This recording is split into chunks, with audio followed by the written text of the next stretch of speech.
é o seu amor por nós.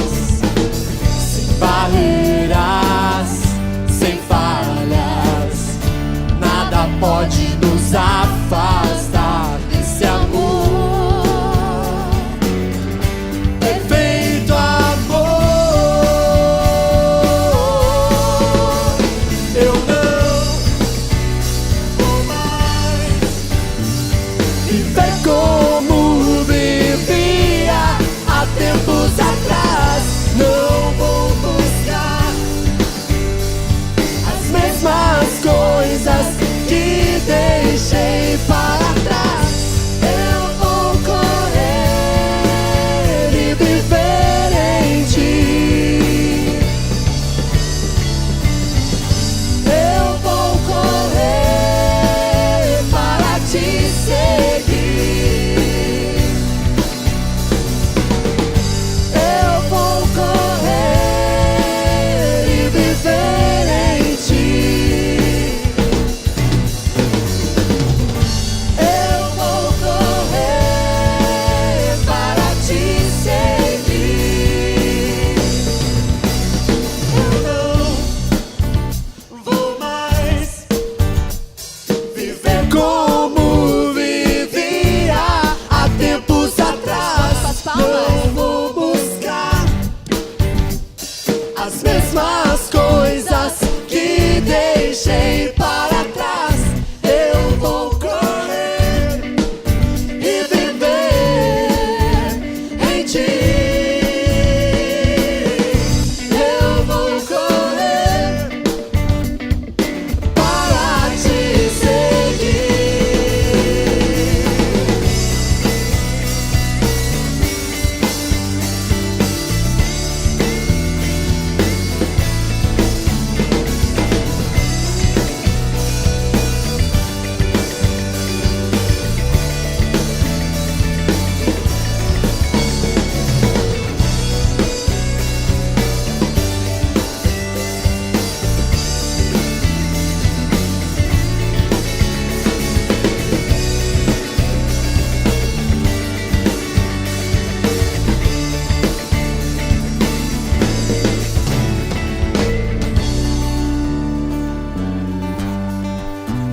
Como é grande esse amor do Senhor por você.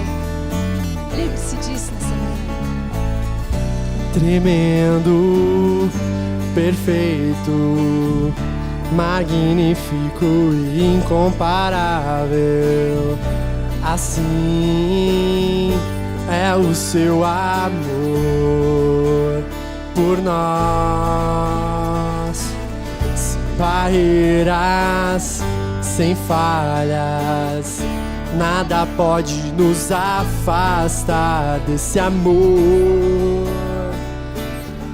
Perfeito amor.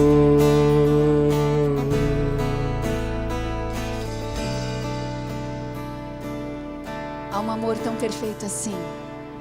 A nossa resposta óbvia é de entrega. É de dizer que nós queremos que a nossa vida declare este amor. Declare o amor que nós temos por um Deus que nos amou primeiro. Amém?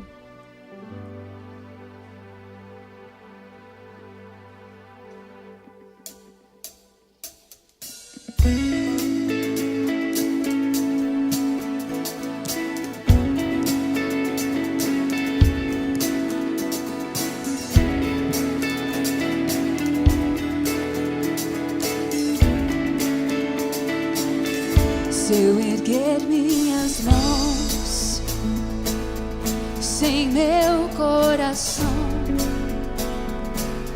se eu cantar sem viver, que valor terá tudo que eu fizer, tudo que eu falar, seja para adorar, te fazer sorrir. Vida, vida, cante a ti.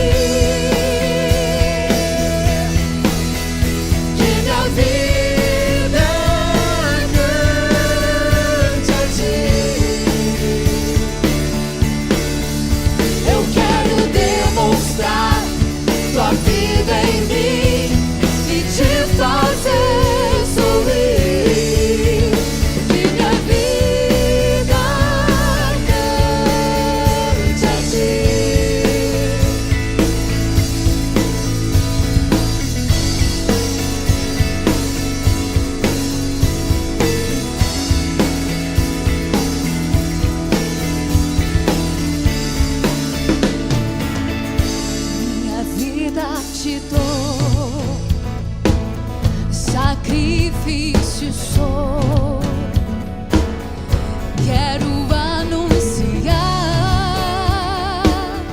o teu grande amor.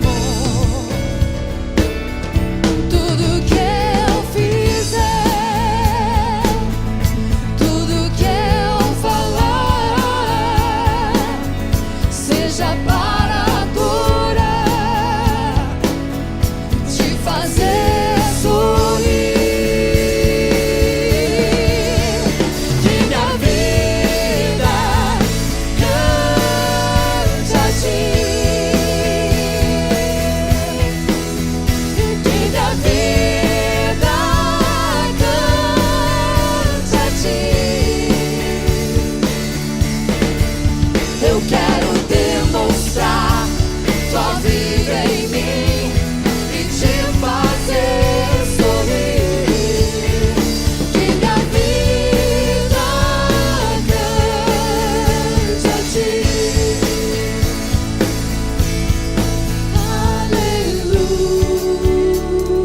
Aleluia, aleluia.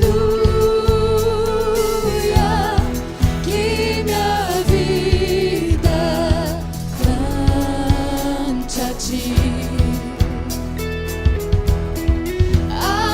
Aleluia, aleluia.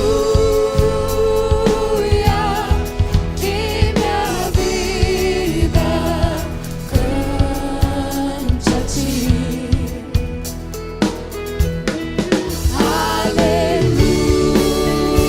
Aleluia, aleluia.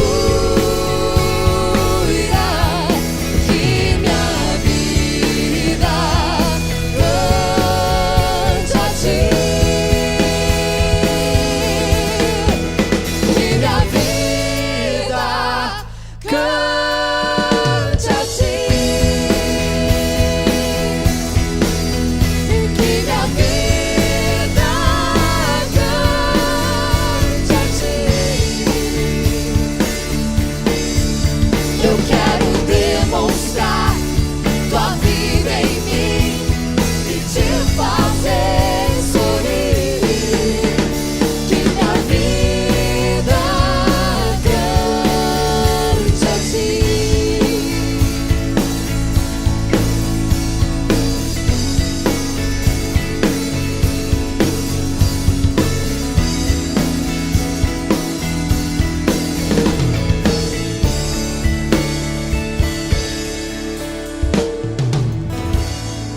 Aplauda esse Jesus que deu a sua vida por amor. Este Deus que nos permite aproximar-nos dele. E hoje quero dar-lhes a oportunidade de mais uma vez dizer: tudo eu entrego. Eu confio neste Deus. Eu quero entregar tudo. Tudo não é um pouquinho, gente. Quando a gente fala tudo, é tudo. São os nossos pensamentos, são as nossas atitudes, são as nossas palavras, são as nossas ações, as nossas reações, são os nossos sonhos, os nossos recursos, são aqueles planos. É entregar tudo. Mas a gente pode entregar sem medo, porque nós servimos um Deus que nos ama. Amém?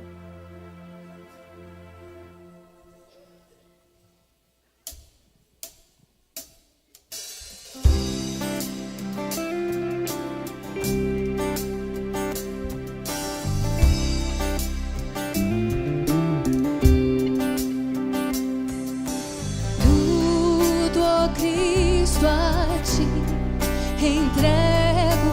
Tudo, tudo deixarei. Resoluto, mas submisso, sempre a ti eu seguirei. Tudo entregarei. Tudo entregarei. Se por ti, Jesus,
ti, Jesus bendito, tudo deixarei, tudo entregarei, tudo entregarei. Sim, por ti, Jesus bendito, tudo deixarei.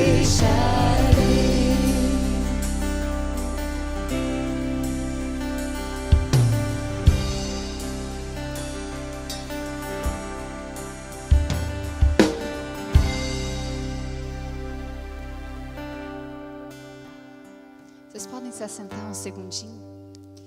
Essa semana perguntei ao pastor, sempre pergunto o que vai ser a palavra da semana. E foi interessante que no mesmo dia que ele me falou, eu estava lendo um livro e o capítulo que cheguei estava contando sobre essa história, da parábola que nós vamos estudar hoje na pregação. E, na verdade, o livro está falando sobre a oração do Pai Nosso. A oração do Pai Nosso. Quem é este Pai? Nosso Pai que estás no céu.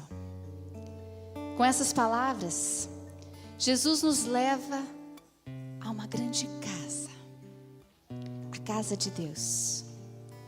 Vamos segui-lo? Tem muito a ser visto ali. E tem um quarto que revela o seu coração. Cada parada que você fizer nesse quarto vai parar o seu coração e acalmá-lo. E nenhum quarto dessa casa é tão essencial quanto esse primeiro quarto.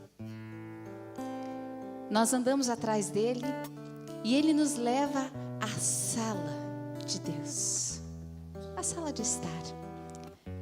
Sente ali naquela cadeira. Ela é quentinha, fofinha e confortável e foi feita para você. Aqueça suas mãos na beira da lareira, que está com fogo que jamais se apaga. Gaste um tempo e olhe todas as fotos na parede, os retratos, as pinturas. Lembre de pegar aquele álbum de fotografias que tem todas as lembranças que ele tem de você. Mas antes de qualquer coisa, olhe para a pintura que está em cima da lareira. O seu pai ama esse retrato. Por isso foi posto num lugar de destaque. Todos que ficam em frente a esse retrato olham com um olhar novo todas as vezes. Milhões podem olhar a mesma pintura e cada um verá a si mesmo. E cada um estará certo. Capturado naquele retrato, há uma cena muito preciosa de um pai e o seu filho. Atrás deles há uma grande casa em cima do morro. Debaixo de seus pés, um caminho estreito. Lá da casa, no topo do morro, o pai veio correndo. E lá do finalzinho do caminho estreito veio o seu filho. E os dois se encontraram ali no portão. Nós não conseguimos ver o rosto do filho, porque está envolto nos braços do pai. Mas nós podemos ver suas vestes todas estragadas, sujas, cabelo emaranhado. Nós vemos o lodo atrás das suas pernas. Vemos toda a sujeira sobre os seus ombros e uma bolsa vazia jogada ao chão. Houve uma época em que aquela bolsa estava cheia de dinheiro. Houve uma época que aquele menino estava cheio de orgulho. Mas isso foi há dezenas de bares atrás. Agora, tanto a bolsa como o orgulho não existem mais. O filho pródigo oferece nenhum presente, nenhuma explicação. O que ele tem para oferecer é o cheiro de porcos e um pedido de perdão ensaiado. Pai, eu tenho pecado contra ti, tenho feito mal a ti. Não sou mais digno de ser chamado teu filho. Ele se sente não digno do seu direito de nascença. Pode me colocar junto com seus servos, me puna, tire o meu nome da caixa do correio. Pode tirar o nome de família de mim. Eu não posso mais sentar à sua mesa. Eu posso ser um servo seu. Tem um problema só. Mesmo que o filho esteja disposto a abrir mão de ser filho, o pai jamais esteve disposto a ser pai. Mesmo que nós não consigamos ver o rosto do menino lá na pintura, não tem como perdermos o olhar do pai. Aquelas lágrimas escorrendo, um rosto já bem vivido e um sorriso que brilha. Em um braço, eles seguram o filho para que ele não caia. No outro, ele aperta para que ele jamais duvide do seu amor. Corra, vamos. Tragam as melhores roupas, coloque nele. Coloque um anel no seu dedo, sandália nos seus pés. Vamos fazer um banquete, vamos celebrar. Meu filho estava morto, mas agora ele vive. Ele estava perdido, mas agora foi achado. Essas palavras podem ter surpreendido aquele menino. Meu filho estava morto. Ele pensou que ele havia perdido o lugar chamado casa, o seu lar. Apesar de tudo, ele não tinha abandonado seu pai. Ele não desperdiçou toda a sua herança. O filho assumiu que ele deveria de deixar o seu direito de filho. O pai, porém, já não desiste tão facilmente. Na sua mente, o seu filho continuava sendo seu filho. Uma criança pode estar fora da casa, mas jamais estará longe do coração dos seus pais. Não vamos perder a mensagem aqui. Pode ser que você tenha em algum momento da sua vida está disposto a não ser mais filho de Deus. Mas Deus jamais deixa de ser seu pai.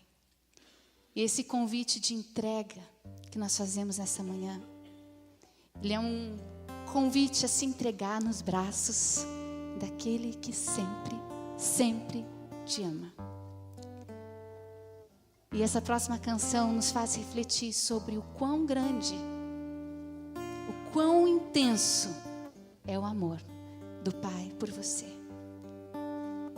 E o quão fácil deveria ser para nós uma entrega total a este amor. Vocês podem cantar sentados mesmo. Quando estiverem com vontade, podem ficar em pé também. Mas reflita sobre isso. É o seu retrato que está sobre a lareira. São os braços do seu Pai que lhe acolhem nesse dia.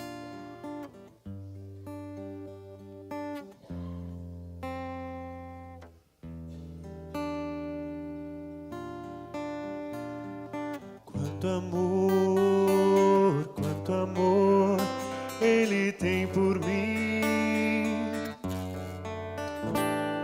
Quanta dor sofreu por mim, por amor.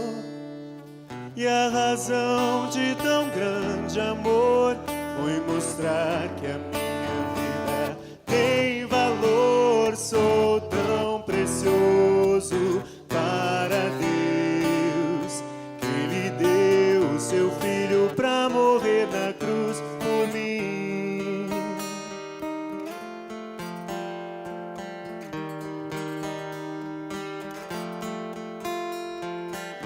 quanto amor Ele tem por mim. Quanta dor sofreu por mim, por amor.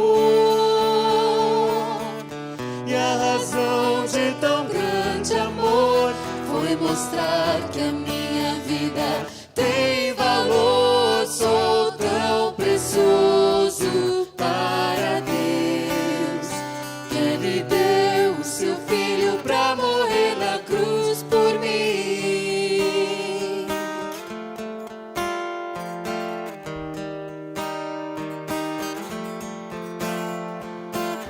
Oh Deus, te louvo pelo teu amor.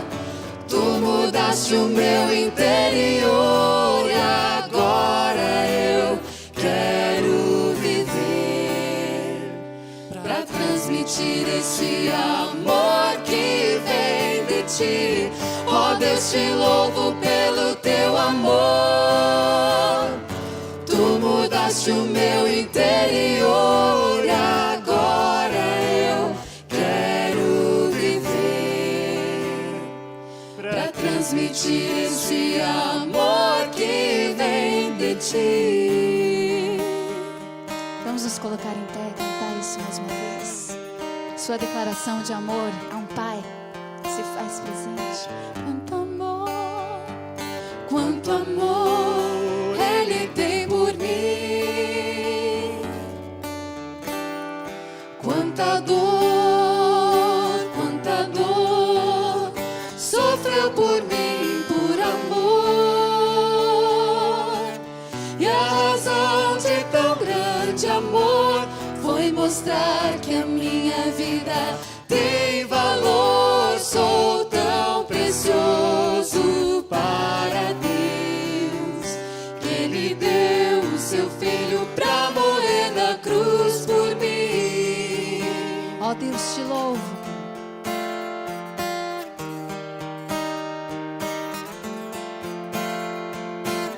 Oh Deus, te louvo pelo teu amor. Tu mudaste o meu interior e agora eu quero viver pra transmitir esse amor que vem de ti. Oh Deus, te louvo pelo teu amor. Tu mudaste o meu interior e agora eu quero viver pra transmitir esse amor que vem de ti.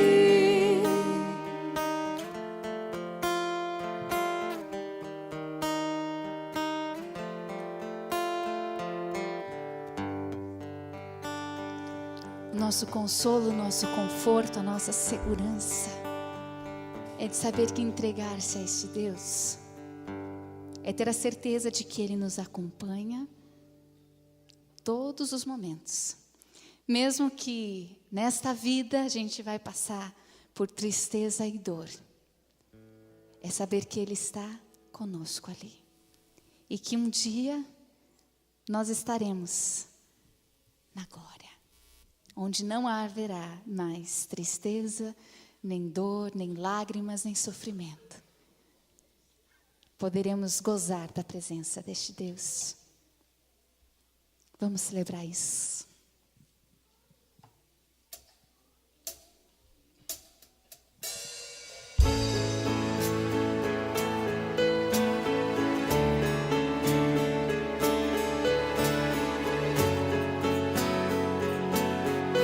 Durante essa canção você pode trazer também seus dízimos e suas ofertas ao Senhor.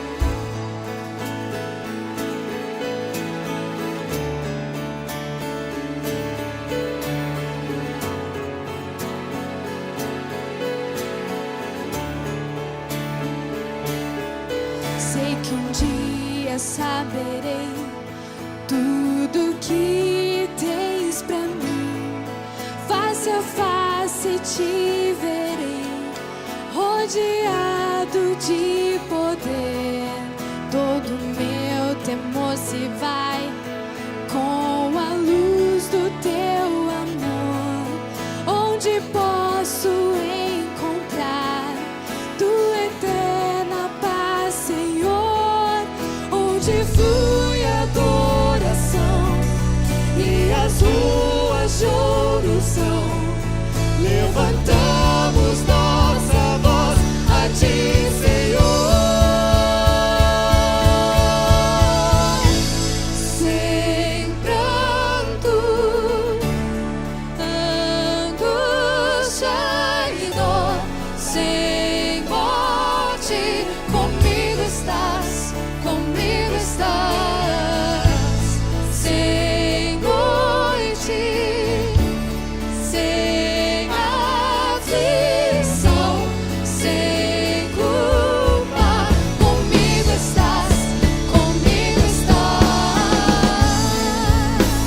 sei que o dia chegará, onde tem eterna paz, não há guerras nem temor. Levantamos nossa voz a Ti, Senhor, sem pranto, angústia e dor, sem morte, comigo estás, comigo estás. Sem noite, sem aflição, sem culpa, comigo estás, comigo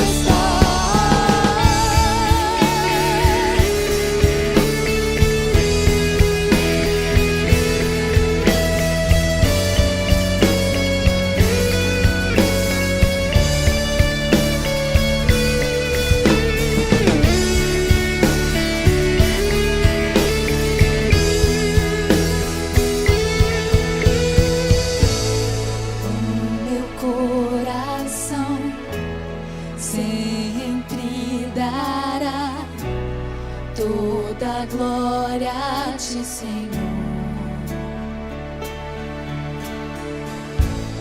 O meu coração sempre dará toda a glória a Ti, Senhor.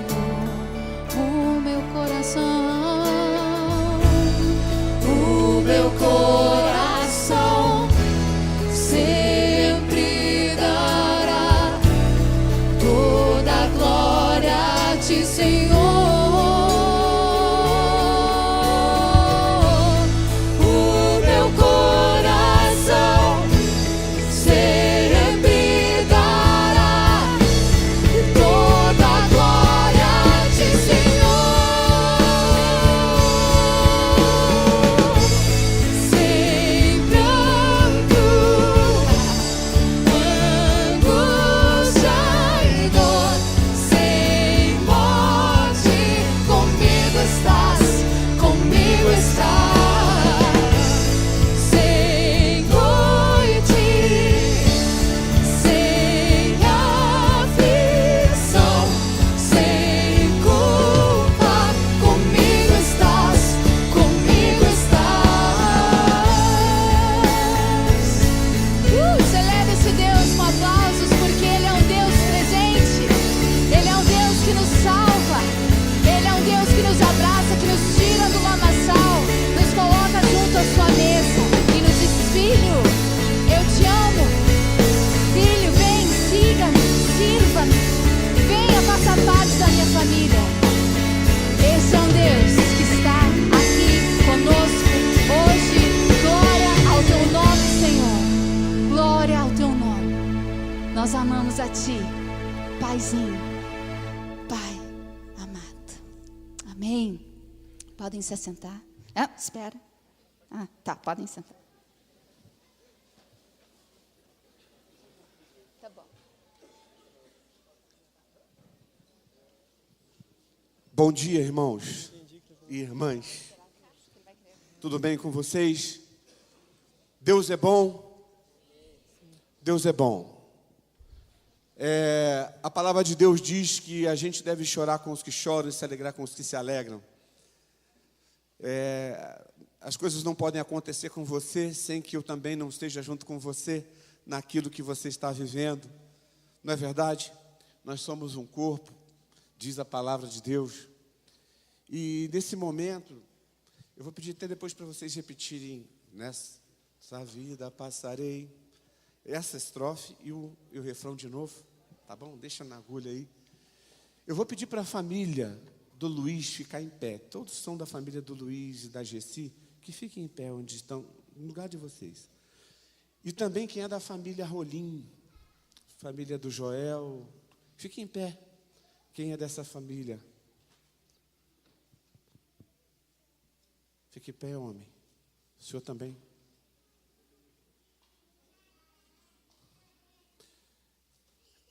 Deixa eu falar aqui, essas famílias estão passando por momentos muito difíceis nessa área de saúde. O Luiz está internado, o processo é complexo. A dona Gessi teve um estresse, também passou por processos estressantes, está internada. A situação é bem delicada. O seu Joel tem passado por um momento, não esse seu Joel aqui, esse aqui não é seu Joel ainda, novinho, mas o pai e a mãe têm passado por momentos complexos. A Jane está internada, a situação é complicada. Eu não sei se tem mais alguém que está vivendo situações como essa, de lutas assim tão intensas nessa área de saúde na família, que ficasse em pé também, onde você está, que talvez a gente não tenha mencionado aqui. Lembrei nesse momento, quando a gente estava cantando essas duas famílias, mas se tiver mais alguém, fique em pé. Nós vamos orar como igreja. E ninguém vai prometer para vocês aqui que nós vamos orar e eles vão ser curados, vão sair de onde está e vai ficar tudo bem. Nós vamos orar porque nós cremos num Deus que se importa com o que está acontecendo com vocês, que se importa com a dor de vocês, que se importa com o medo, que se importa com um aperto no coração, de não saber o que vai acontecer, de ver os recursos se escoando, se esvaindo e não saber o que fazer. Nós vamos falar com esse Deus, porque esse Deus pode confortar o seu coração. Ele pode fazer um milagre, sim, pode. Mas não é isso que o torna Deus. Por ele ser Deus, ele é capaz de não fazer um milagre e cuidar de você, e até de acolher aqueles que nós amamos. Não sabemos, mas o fato é que nós podemos nos aconchegar nos braços dele agora. Então, vocês estão percebendo algumas pessoas de pé, irmãos da igreja? Eu queria que vocês se aproximassem, estão mais perto dessas pessoas, e você abraçasse essas pessoas que estão de pé. As pessoas que não estão passando pelas mesmas coisas, se aproximassem deles e abraçassem. E nós vamos orar juntos aqui. Ao Deus que pode tudo. Ao Deus que está cuidando do seu coração. Ao Deus que está cuidando da sua vida e daquele que você ama, daquela que você ama nesse momento. Esse é o nosso Deus. Leve o teu pensamento a Deus. Nós vamos orar. Senhor, nós nos sentimos impotentes diante de algumas situações na nossa vida. Porque a gente percebe às vezes os recursos disponíveis se esvaindo e a gente não consegue ver uma mudança, um retorno, uma restauração, uma transformação da situação. Mas nós queremos dizer ao Senhor neste momento que nós confiamos em Ti. Nós nos posicionamos diante do Senhor como Teu servo, como um rei perante uma nação, e Ele ora dizendo assim: Senhor, eu estou com medo, eu não sei o que fazer, mas os nossos olhos estão postos em Ti.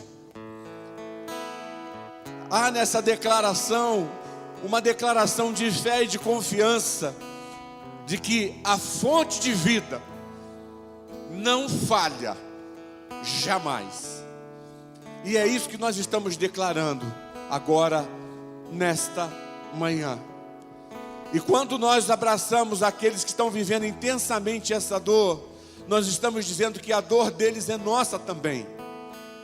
É nossa também. O medo deles é nosso. O sentimento de impotência deles é nosso. Mas a confiança deles no Senhor também é nossa. Juntos nós declaramos: Senhor, Tu és a nossa esperança. Nós confiamos no Senhor e descansamos em Ti, porque sabemos que se o Senhor quiser fazer um milagre agora, o Senhor faz. Mas se o Senhor não fizer, o Senhor fará o necessário para o acolhimento daqueles que o Senhor ama e para o cuidado daqueles que o Senhor ama, que estão aqui e que também sentem esse momento difícil. Nós pedimos, ó Deus, a Tua bênção agora, e que a Tua paz e a Tua alegria inunde cada coração aqui nesta manhã. Em nome de Jesus. e para a glória de Jesus. Nesta vida passarei por tristeza e dor, esperando ver chegar o grande dia do Senhor, onde todos vão cantar em sublime adoração, pra teu nome exaltar. Sei que o dia chegará, onde reina eterna. Essa é a verdade do Evangelho. Não há guerras nem Aleluia. temor. Levantamos nossa voz Fica a em pé ti, e Senhor. declara a tua esperança. Sem pranto, angústia e dor, sem morte, comigo estás, comigo estás. Sem noite, sem aflição, sem culpa, comigo estás, comigo estás.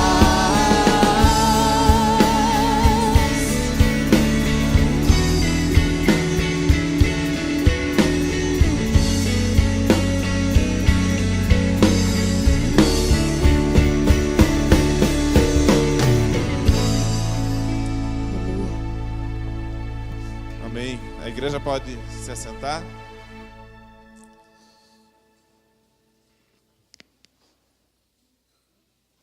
Queria convidar para vir aqui à frente a moçada que vai viajar semana que vem. O pessoal que vai fazer a viagem missionária na semana que vem. Nós queremos, como igreja, orar por eles. Nem todos estão aí. O pastor Tiago está viajando.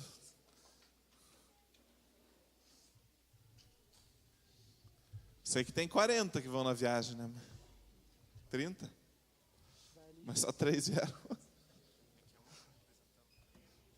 Ah, tem o pessoal vindo lá de cima. Mais alguém está por aí, pessoal?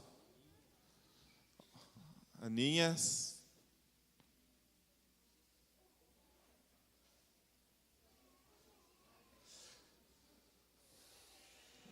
Gente, nós temos então esse pessoal que está viajando semana que vem.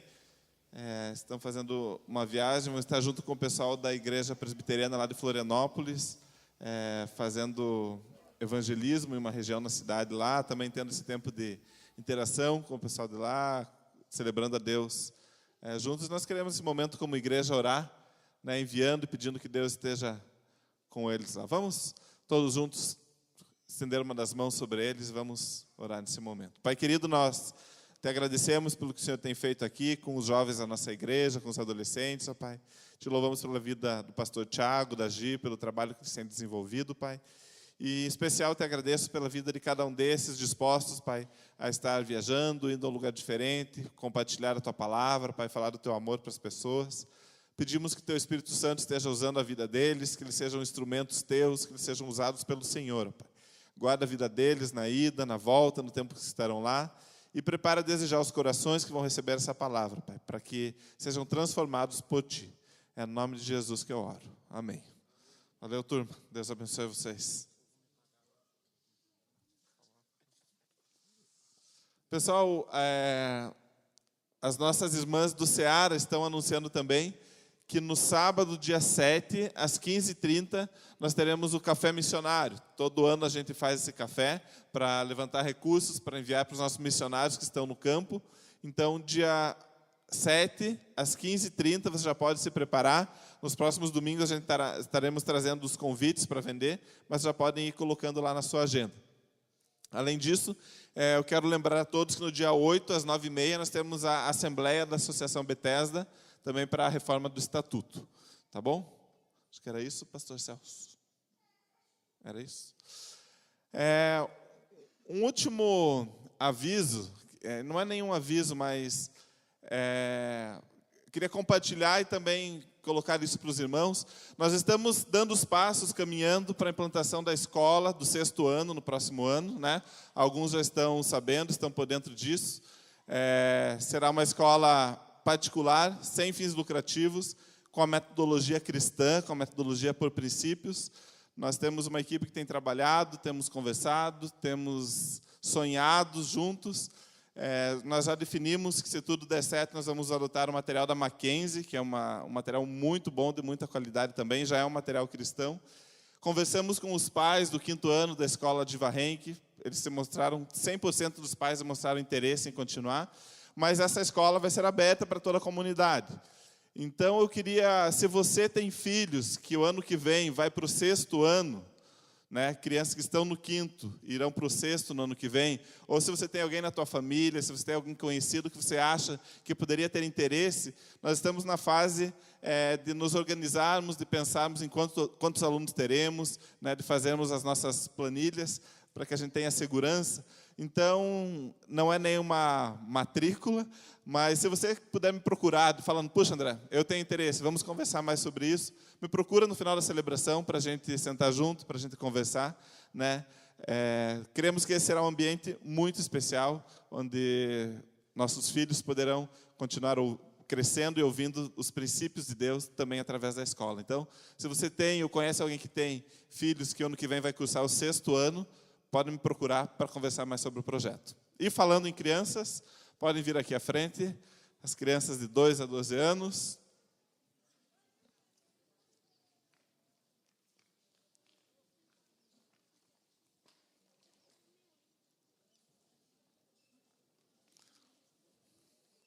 São todos animados. Daí?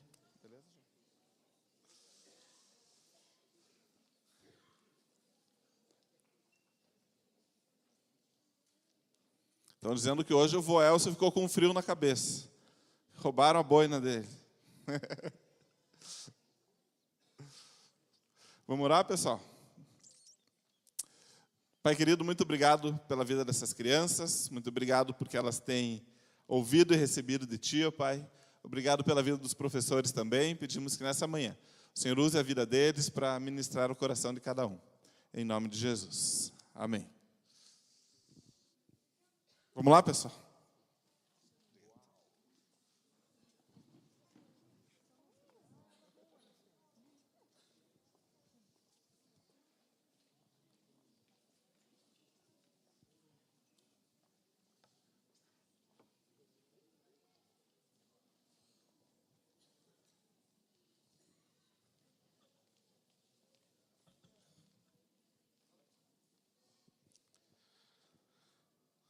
É isso aí. Enquanto nossas crianças vão indo para o seu tempo de reflexão, de ministração, nós ficamos aqui também com o nosso. Eu queria convidar você a localizar naquilo que você tiver em mãos, seja uma Bíblia, seja um smartphone, um tablet, Mateus 21, de 28 a 32. Mateus 21, nós vamos ler do verso 28 até o verso 32. Mais uma parábola, nessa sequência que nós estamos fazendo sobre as parábolas de Jesus. Aqui nós temos mais uma que fala sobre um pai, seus 2 filhos, trabalho, vinha. Acharam aí? Diz assim: o que acham? Havia um homem que tinha 2 filhos. Chegando ao primeiro, disse: filho, vá trabalhar hoje na vinha. E esse respondeu: não quero. Mas depois mudou de ideia e foi. O pai chegou ao outro filho e disse a mesma coisa. Ele respondeu: sim, senhor. Sim, senhor. Mas não foi. Qual dos 2 fez a vontade do pai? O primeiro, responderam eles. Jesus estava numa conversa com doutores da lei, fariseus, gente estudiosa da lei. E eles responderam: primeiro. E Jesus lhes disse: digo-lhes a verdade. Os publicanos e as prostitutas estarão entrando antes de vocês no reino de Deus. Porque João veio para lhe mostrar o caminho da justiça, e vocês não creram nele, mas os publicanos e as prostitutas creram. E mesmo depois de verem isso, vocês ainda não se arrependeram e não creram nele. Só para a gente relembrar aqui, ele fala de prostitutas e fala de publicanos. Nós falamos no domingo passado que publicanos eram judeus que cobravam impostos e abusavam nessa cobrança do próprio povo judeu para o Império Romano. Então eram personas não gratas naquela sociedade, eram rejeitados, é considerado escória da sociedade. Então Jesus fala aqui que os publicanos e as prostitutas precederiam os religiosos de plantão no reino de Deus. Gente, isso aqui, essa passagem, ela é contada em mais um dos momentos tensos vividos por Jesus. Quando você percebe, quando você lê os evangelhos, você vê isso acontecendo o tempo todo. E principalmente o uso de parábolas acontecia nessas discussões de Jesus com os doutores da lei, com os fariseus, com o pessoal do templo, com o pessoal da religião. Ele sempre usava uma parábola para poder ensinar um princípio e para também confrontar aquela religiosidade vivida ou praticada ou não praticada pelos fariseus e pelos doutores da lei. E aqui, nesse texto, mais uma vez, Jesus coloca esses homens numa saia justa. Porque ele diz, eles eram zelosos da lei. Eles eram os admirados pela religião e pela prática religiosa, pelos rituais cumpridos. E Jesus diz que prostitutas e publicanos os precederiam no reino de Deus. Era uma situação complicada. Aqui no verso 28, estão dando uma olhadinha nessa parábola, Jesus disse que um homem tinha quantos filhos? 2 filhos. E ele pede a mesma coisa aos 2. Ele chama os 2 filhos e pede que eles fossem trabalhar na vinha. Aqui não há um patrão chamando os empregados e dando ordens. Agora vá trabalhar, sua escala, vá cumprir. Não, aqui é um pai. Né? É um pai. Um pai pedindo assim, olha, vá e trabalhe na vinha para mim. Vá fazer um serviço para mim. Aquela vinha que, de certa forma, deveria ser herança deles mesmos. Ou seja, eles trabalhariam em algo que era deles. E o que aconteceu depois desse pedido? O verso 29, o filho, diz que o filho respondeu o quê? Não quero, não vou. E depois se arrependeu e foi. Aqui no verso, e o segundo filho diz o quê? Sim, Senhor, eu vou. Mas no fim das contas ele comprometeu-se com o pai, mas ficou somente na fala. A gente não sabe o que houve aqui. Por que ele não foi? O texto não diz nada, não dá detalhes sobre isso. Mas não dá para pensar, ele talvez não soubesse realizar o trabalho, porque senão o pai não teria enviado ele. Ele era fraquinho, era doentinho, não podia trabalhar. O pai não faria isso. Ele disse sim, mas não foi. Ele foi rápido ao dizer o sim e provavelmente fez isso para agradar o pai. Eu vou te agradar. E respondeu prontamente, dizendo, eu vou. Só que Jesus, lá em Lucas 6,46, ele faz uma advertência. Ele diz assim, por que me chamais Senhor, Senhor, se não fazeis o que vos mando? O que interessa para o Pai é a resposta pronta, voluntariosa, imediata ou obediência? Guarde isso no teu coração. Aqui a gente já vai entendendo nessa simples leitura da parábola que a vida cristã, ela só faz diferença e só tem sentido quando praticada, quando o evangelho deixa de ser teoria e se torna prática. Caso contrário, não serve para nada. Jesus, ele advertiu os seus discípulos para que eles não ficassem impressionados com a aparência.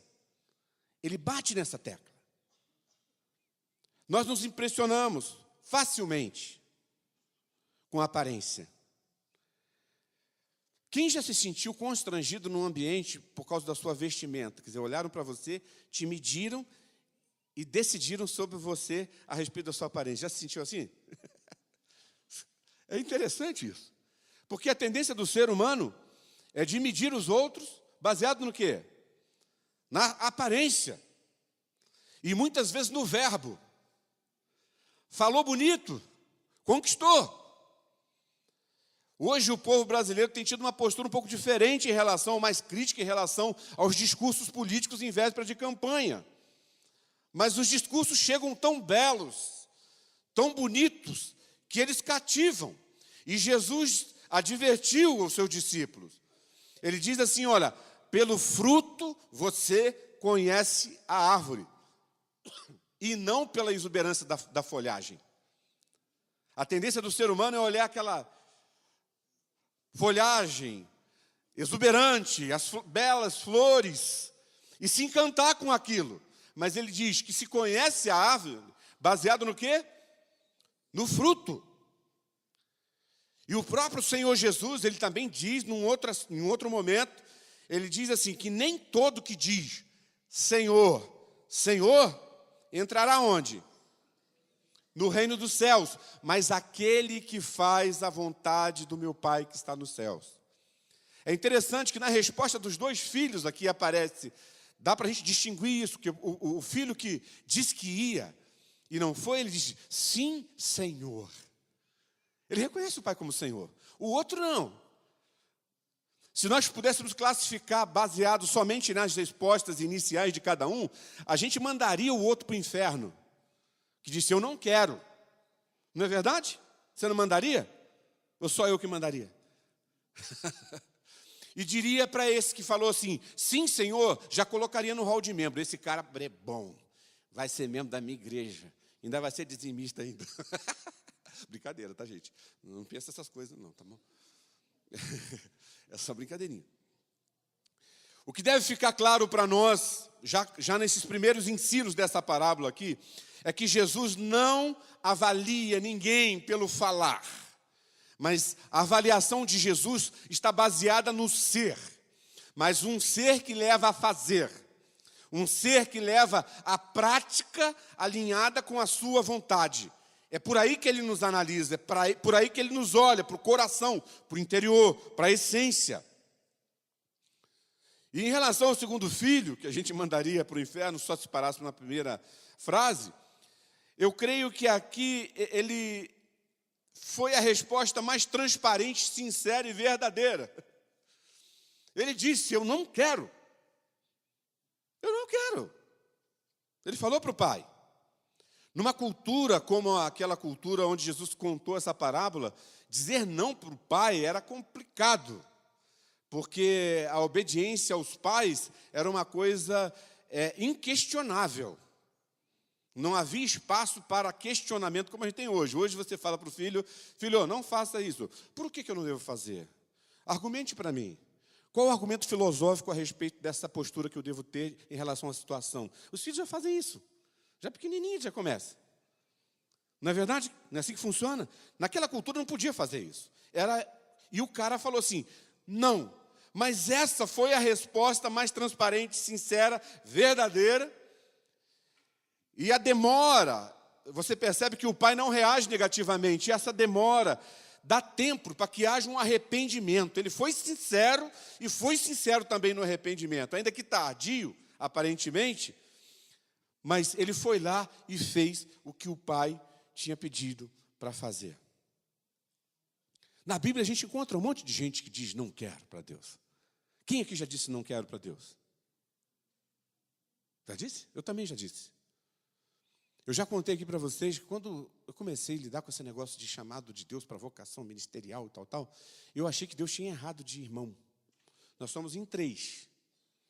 Tem um mais novo, que, coitado, vou falar, né? É diretor dos Correios lá no Rio. Tem um cara assim, versátil. O mais velho fala mais do que o homem da cobra. Pregador, evangeliza até sombra. E eu era o tímido da turma. Não sabia falar para 2 pessoas, entendeu? E aí, quando chegou esse negócio para mim, ministério, eu falei, não. Pelo menos isso eu tive coragem de falar para Deus, eu não quero. A gente às vezes fala não para Deus, tem medo disso, mas muita gente na Bíblia falou, Moisés disse não para Deus, lembra de Moisés? Olha, você vai levar esse povo, vocês vão entrar na terra, eu não vou com você, cara. Deus falou isso para Moisés. Moisés falou, eu não vou. Sem você, eu não vou. Sem a sua cumplicidade, eu não vou. Moisés disse que não iria, ele disse não para Deus. Jeremias, prega. Só que vai ser assim, você vai pregar e o povo não vai se converter. Que pregação mais inútil. Não vou. Né? Não vou. Ele disse não para Deus. Paulo disse não para Deus. Um monte de gente disse não para Deus. E não foram abandonados, nem rejeitados, nem massacrados por Deus. Assim como o pai da parábola não fez isso com o filho que disse não. Deus não faz isso. Diante da resposta, não quero, o pai não age como patrão, né, que despede o trabalhador rebelde, que manda embora. Mas ele age como um pai, que espera o tempo para que haja arrependimento.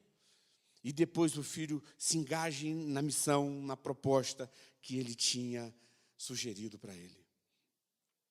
Então, nessa parábola, com essas linhas gerais que a gente tem aqui, eu queria pensar aqui 3 lições que eu acho que devem ficar gravadas no nosso coração nessa manhã. A primeira delas é a respeito da liberdade. Ou seja, a oportunidade que Deus nos dá de escolhermos ser ou não ser submissos a Ele. Você sabia que você tem essa liberdade? Tem ou não tem?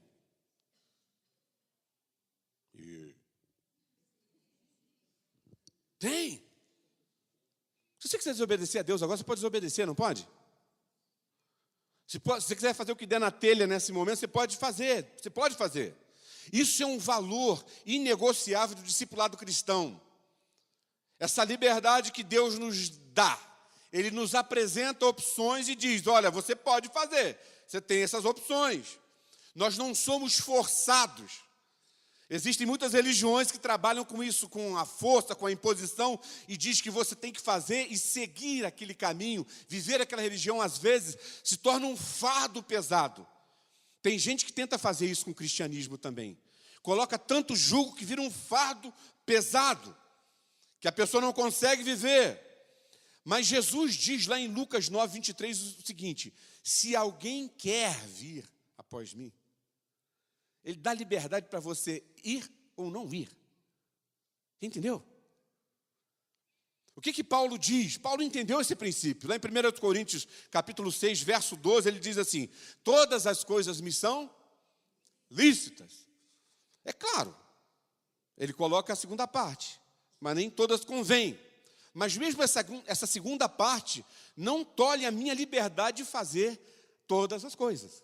Concorda comigo? Então, o primeiro ensinamento que traz aqui para nós é dessa liberdade, você é livre. Não existe uma faca no teu pescoço te pressionando, olha, obedeça, faça dessa forma, haja desse jeito. Não existe. Deus não age dessa forma.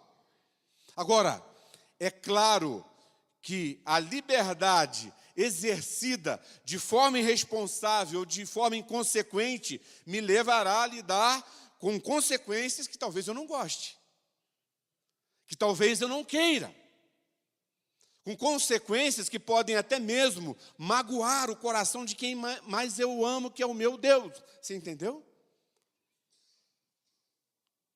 Agora, esse princípio fica evidente nessa parábola que nós lemos aqui. Os 2 filhos do texto não foram obrigados e nem forçados a fazer a vontade do pai, mas tinham diante de si 2 opções, obedecer ou não obedecer. Isso está à sua disposição. O Deus revelado nas Escrituras. O Deus a quem nós cantamos aqui com alegria, Ele não arrasta ninguém para dentro do seu reino na marra. Satanás tentou propor isso para ele lá na tentação, para Jesus, dizendo, olha, se você me adorar, eu solto esses reinos aqui, tudo nas tuas mãos, é tudo teu. Deus não quer isso. Deus não quer isso.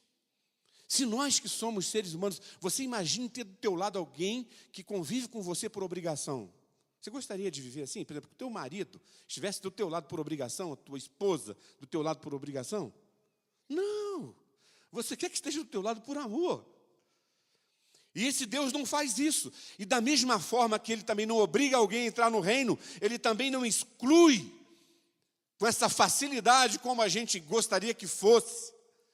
Eu até falei isso domingo passado, que Deus é muito mais inclusivo do que muito crente gostaria que Ele fosse. Isso é fascinante. Porque Ele também não exclui. Ele não exclui aqueles que já estão rotulados. Estão dizendo, esse aqui, ó, prostituta, publicano, ladrão, tem vergonha. Ele não exclui. Só por causa dos rótulos. O Deus da Bíblia, o Rei do Reino, é o Deus que dá a mesma oportunidade a todos, assim como o pai da parábola deu aos seus 2 filhos. Os 2 foram convidados a trabalhar na vinha. Um só foi. O primeiro afirmou que ia, não foi, mas ele deu a oportunidade. Eu queria afirmar esse princípio aqui. Deus não nos obriga a nada, amados. Deus não nos obriga a nada, você é livre. Paulo afirma que em Cristo nós somos chamados à liberdade, mas ele faz a ressalva de que nós não devemos usar a liberdade para dar vazão aos nossos desejos de vontade de forma indiscriminada e irresponsável. Percebe? É o que ele diz. A liberdade que nós recebemos e a oportunidade que temos de dizer, a liberdade que nós recebemos é a liberdade que nós temos, ou o privilégio, ou a oportunidade que nós temos de dizer para Deus, eu te amo. Quando que um filho tem a maior oportunidade de dizer para o pai, eu te amo? Quando o pai não está vendo, e ele tem a oportunidade de fazer algo que o pai disse que não era para ser feito, e ele obedece o pai sem que o pai esteja perto para dizer para ele que não deve fazer. Essa é a declaração de amor. A liberdade que nós temos é a oportunidade que nós temos de dizer para Deus, eu te amo. Amém? Uma outra lição que nós temos nessa parábola que deve ficar no nosso coração tem a ver com aparência versus obediência. A gente vai entender o que eu quero dizer aqui. Esse ser cidadão do reino de Deus, ou ser filho de Deus, não se dá em função de aparência externa. Nós batemos muito nessa tecla. Aqui nesse texto, esse viver de aparência está ligado àquela fala do filho que disse, sim, Senhor, que parece que é religiosamente correta. Reconhece o pai como Senhor e disse, sim. Aparentemente, esse é o filho bom.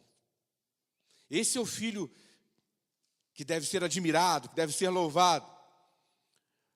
Mas a filiação a Deus, ou a participação do reino de Deus, tem a ver com fazer a vontade de Deus. Não está ligado à aparência. Mesmo tendo liberdade para não obedecer, o desejo de Deus, a vontade de Deus, o propósito de Deus, e deve ser também a nossa vontade, o nosso desejo e o nosso propósito é de obedecê-lo. Deus quer que o obedeçamos, porque Ele sabe que isso é bom para nós, a nossa felicidade, a nossa realização como seres humanos depende disso, da nossa obediência a Ele. E por isso essa parábola aqui, ela de forma prática, ela reforça a advertência de Jesus que a gente já mencionou antes. Como que vocês me chamam de Senhor, se vocês não fazem o que eu mando? Então não faz sentido, é vazio o que estão falando. Não faz sentido algum. A gente precisa entender, irmãos, que a obediência ao Senhor é um elemento chave na relação entre homens e Deus. Porque da parte dele, a gente já sabe tudo, né? É graça, amor, é acolhimento, é paternidade, independe de você estar sujo, independe de quem seja você, depende do que você fez no passado, fez no presente ou fará no futuro. O amor dele não muda. Nós sabemos de tudo isso.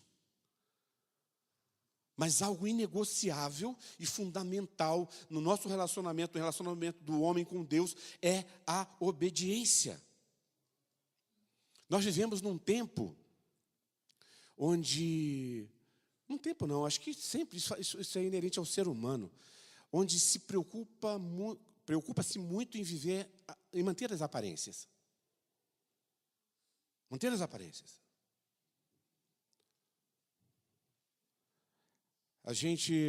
Eu vi alguns debates é interessante assim, que os caras que são como é que faz, analistas de futebol, eles viram terapeutas, psicólogos, psiquiatras, e começam a discutir coisas, até as emoções dos jogadores, eles começam a discutir, e uma crítica grande à aparência de alguns choros de alguns jogadores que aconteceu alguma vez, do Neymar, do Thiago Silva, sabe? Tipo assim, só faltava afirmar assim, cara, você não pode, você tem que aparentar outra coisa, você não pode permitir que as suas emoções extravasem, entende? Porque a função que você exerce não te permite isso. Gente, é por isso que a gente vive uma falsidade desgraçada nesse mundo. Porque finge-se o tempo todo. Entende? Eu não posso expor o que eu estou sentindo, eu tenho que viver de aparência. E essa praga, ela está enraizada na igreja. E quando ela domina, ela destrói. Porque, assim, se tornou comum viver uma religiosidade que chama o Senhor de Senhor, que cumpre rituais de aparência, mas que não tem implicação nenhuma na vida prática. Quer dizer, não acontece nada, não muda nada. Chama o Senhor de Senhor, e é até fácil viver dessa forma. É fácil viver uma realidade ou uma religiosidade que não resulta em obediência ao Senhor. E o duro, sim, que nos rituais, o Senhor é invocado. Nós invocamos o nome do Senhor aqui. Nós adoramos o nome do Senhor aqui. Chamamos Ele de Senhor, demos nomes a Ele, assim. E às vezes termina aí. Porque isso não resulta em obediência a esse que chamamos de Senhor. E nesse texto aqui, Jesus, ele denuncia, mais uma vez, essa prática vazia de uma religiosidade de aparência, onde não há uma verdadeira submissão, sujeição ao Pai, não há uma disposição em obedecer, só manter a estética, aquela questão plástica. Sabe o que a gente vai percebendo, gente? É que Deus criou o homem e a mulher à sua imagem, não é isso que a Bíblia diz?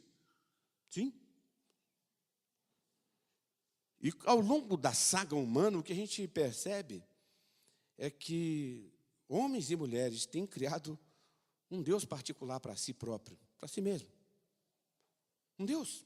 A sua própria imagem e semelhança, forjada a sua imagem e semelhança, de acordo com as suas vontades e conveniências. E aí muda, quem deve obedecer agora é Deus, não sou eu. É o meu Deus que eu criei, que eu inventei aqui. A gente vive um tempo onde há uma grande resistência em praticar os ensinamentos e os mandamentos do Senhor. Você concorda comigo nisso? A resistência. E não só no mundão lá fora, dentro da igreja. A gente tem algumas coisas para nós que são fáceis de fazer. Por exemplo, a gente tem se aperfeiçoado muito e tem mudado bastante. E isso até é positivo, não é tão negativo. Em praticar confraternização. Quem gosta de confraternização aqui? Se tiver churrasco ainda, Melhor ainda. A gente gosta do louvor, do culto, do ambiente cultico, né? O culto. A gente gosta dessa coisa toda dos dons e tal. Não há nada errado nisso, em lidar com essas questões. O problema é que, às vezes, nós nos dedicamos tanto a elas que acabamos esquecendo e desprezando algumas coisas essenciais e fundamentais, como a proclamação e a prática do Evangelho. Não é errado. Não estou falando, pare de confraternizar, não. Eu gosto de confraternização. Me chame para todas, por favor. Por favor. Não precisa ter churrasco, não. Tendo comida, gordinho está lá, entendeu? Mesmo se não tiver comida, tá, gente? Só estar com vocês, conversando assim, já é uma benção. Mas esquece, a gente abandona, fica com uma coisa e esquece a outra. A proclamação e prática do Evangelho, que nos leva a olhar não apenas para as almas das pessoas, como se fosse uma coisa flutuante por aí, mas olhar para o ser humano, para o meu próximo, de uma forma integral, como um ser inteiro. E por isso, olhando dessa forma, clamar, mas lutar pela restauração plena dessa pessoa.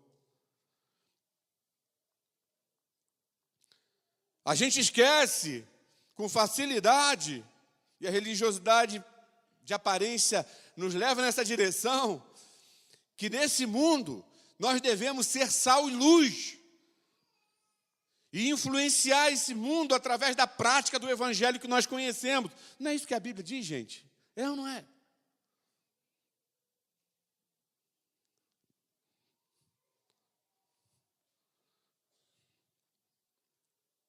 Esquecemos também daquele exercício do papel profético que cabe aos discípulos de Jesus Cristo em todas as áreas da sociedade, principalmente no campo político na atualidade, de denunciar, de confrontar e exigir ética. Sabe, de bater boca mesmo.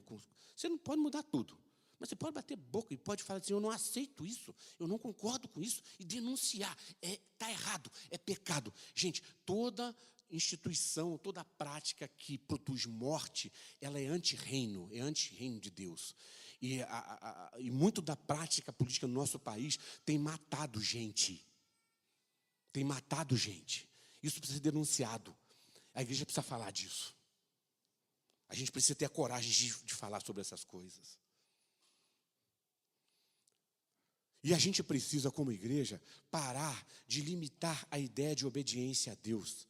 E tirar os focos das pequenas coisas, gente. Entendendo que a obediência é algo mais amplo do que a gente às vezes tem vivido. Do tipo assim, olha.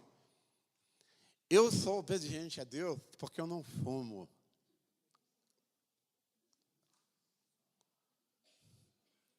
Eu sou obediente a Deus porque eu não ouço música do mundo. Porque eu não vou no baile. Eu sou obediente a Deus. Gente, obediência a Deus é infinitamente maior do que essas coisinhas, entendeu? É infinitamente maior. Os fariseus eram experts em limitar a obediência. Eles davam o dízimo dos temperos, mas não davam o dízimo da colheita de trigo, entendeu? Imagina. Do tempero era menos. Então, vai o dízimo dali. E a grande questão para nós, assim, em termos de obediência, é perceber o que as pessoas que convivem com você na sua família, no teu trabalho, na sua escola, sabem de Deus a partir da sua vida. O que eles sabem de Deus a partir da sua vida? O que eles já aprenderam de Deus a partir da tua vida?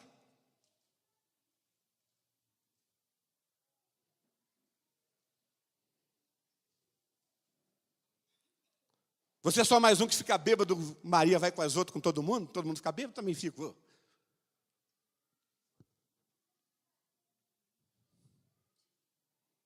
Quantas pessoas, não estou fazendo estatística nem dando bronca aqui, gente, estou chamando a uma reflexão, que começa com esse careca que vos fala. Quantas pessoas entenderam quem é Jesus e por que ele veio ao mundo a partir da sua vida, a partir do que você diz e a partir do que você faz. Quantas pessoas?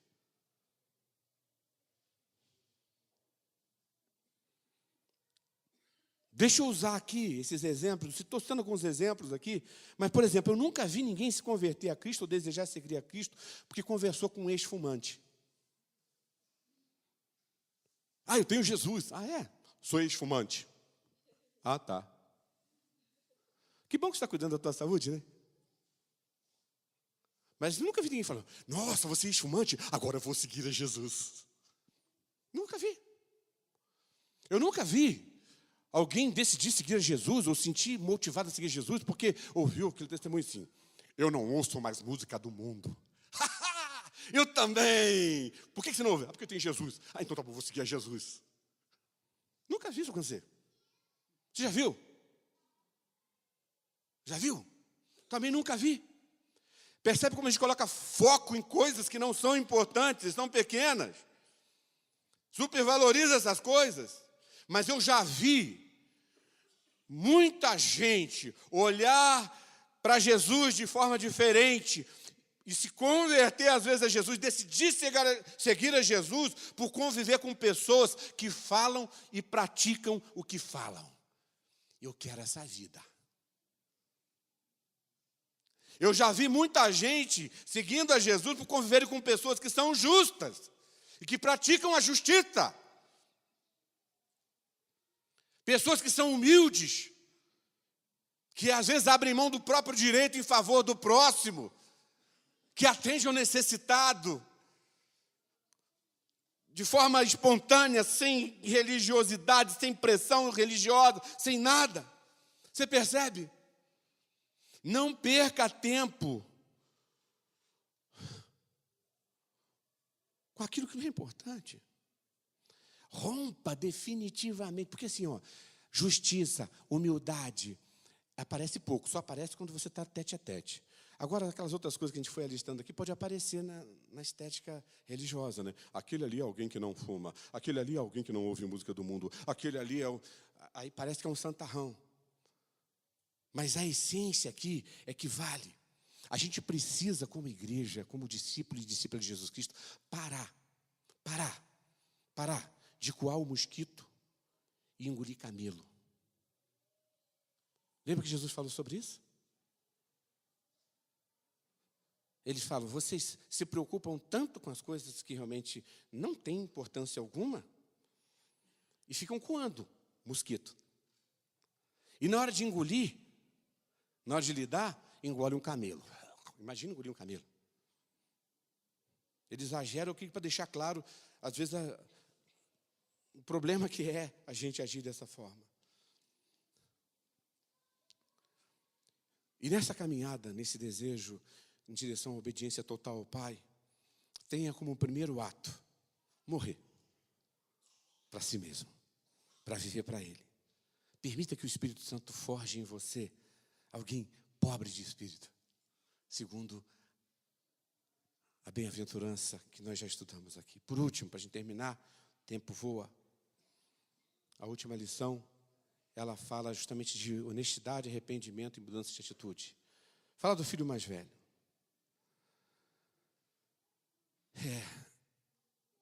Esses dias a gente estava numa conversa teológica ali no escritório.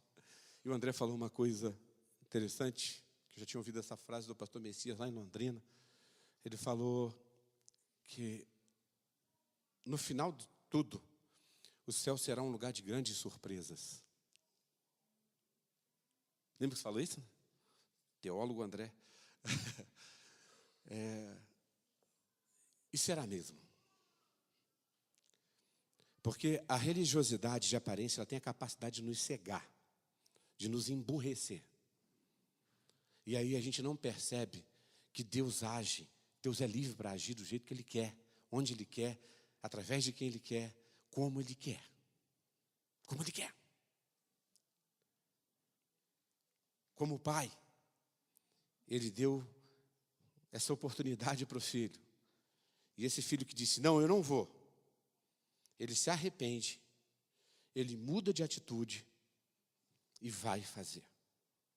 Jesus disse assim, nós já falamos sobre isso aqui 2 ou 3 parábolas atrás, que a tendência de nós nos acharmos justos, que nem a parábola lá das 99 ovelhas da ovelhinha perdida, o grande problema ali são os 99 que se acham justos e resolvidos. Porque aquele que se sente perdido vai estar sempre disponível para o Senhor.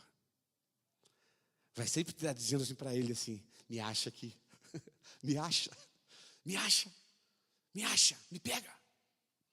É por isso que ele fala que publicanos, prostitutos, gente que com as piores práticas que você possa imaginar na sua vida, podem preceder e ocupar lugares que os santarrões achavam que iriam ocupar.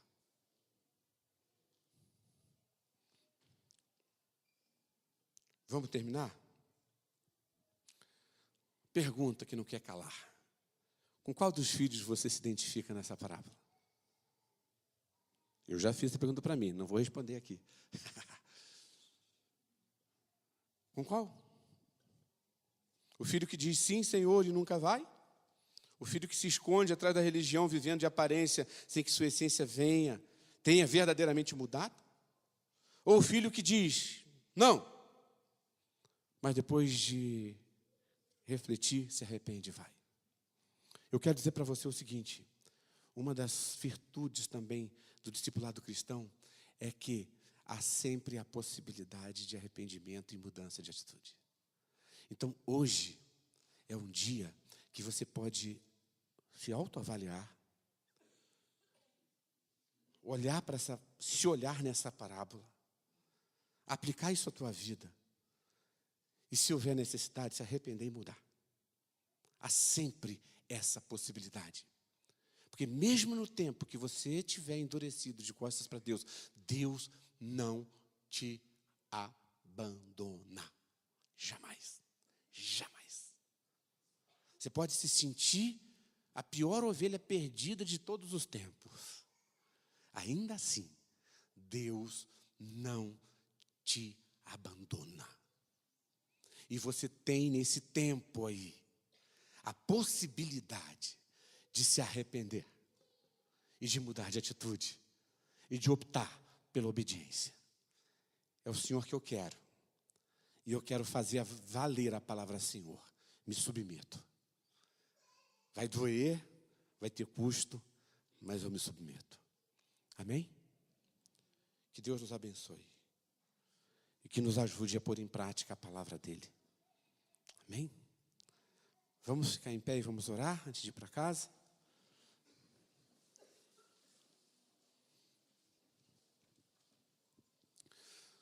As pessoas que estão nos visitando, obrigado. Que Deus abençoe muito vocês. Sintam-se à vontade de estar conosco mais vezes. Que Deus abençoe a família, a casa, os projetos, o coração, os sonhos de vocês. E todas as famílias que aqui estão, as famílias que fazem parte dessa família maior. Que Deus abençoe o coração de cada um de vocês. Que essa semana seja uma semana especial. Não esqueçam de orar pelos nossos irmãos, que nós mencionamos aqui, estar junto em oração. Isso nos fortalece, né? Quando a gente ora um pelo outro. Tá bom? Vamos orar então. Obrigado, Deus, por esse tempo que passamos juntos. Obrigado pela Tua palavra. Obrigado pelos cânticos que podemos cantar ao Senhor. Obrigado por Tua presença aqui neste lugar. Obrigado pelo Teu ensinamento. Senhor, nós não queremos ser aqueles que ouvem e não praticam. Não queremos fazer parte dessa estatística. Por isso pedimos a ajuda do Teu Espírito Santo. Que o Senhor nos ajude a aplicar essas verdades na nossa vida. E que essas palavras, que a Tua palavra se transforme em vida em nós. E que as pessoas ouçam através de nós, de Jesus. E que as pessoas vejam em nós Jesus. Ajude-nos a caminhar dessa forma, como pequenos cristos, para a glória e para a honra do Teu santo nome. Em nome de Jesus. Amém. Que a graça do Senhor Jesus seja sobre a sua vida. É como uma chuva boa, tempo certo, que encharca seu coração e faz dele um solo frutífero. E que o amor de Deus, nosso Pai, derramado sobre o teu coração pelo Espírito Santo, de forma muito gentil, transborde, aperfeiçoando cada um de nós, na forma como nós amamos ao Senhor e amamos uns aos outros. E que a presença doce e forte do Espírito Santo nos capacite a ser uma igreja que não vive de aparência, mas vive a partir de uma essência mudada em Jesus. Pequenos cristos andando por aí. Que isso se cumpra sobre nós, hoje. E sobre o povo de Deus espalhado sobre a face da terra, hoje e sempre. Amém. Deus abençoe.